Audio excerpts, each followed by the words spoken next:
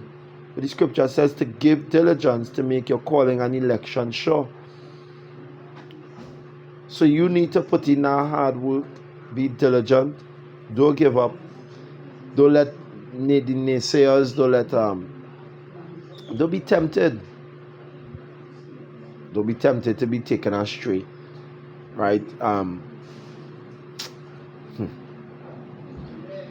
Marvin didn't even wake up to the truth. And Marvin still get distracted. It have some come in.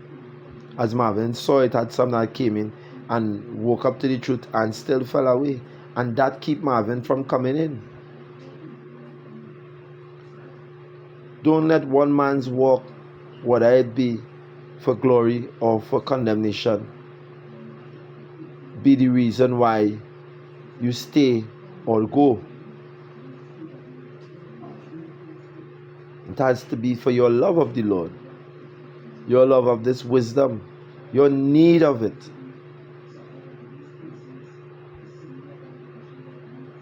So that is basically the mindset that you need to be in. That mindset of diligence, that mindset of being aware, that mindset of being constantly vigilant and watching for your salvation. You have to guard your salvation with fear and trembling. You have to work it out every day with fear and trembling, that the scripture says. And when you understand the precepts that were brought out here in this lesson, you will realize that, hey, I need to be fearfully vigilant and watchful to see if, what judgment the Lord bringing to me here? Is the Lord going to take me out? Is the Lord going to keep me? You're praying, Abarataza, Babakasha, Babakasha, Babakasha, Hawabasham Yahushai, that you keep me to the very end.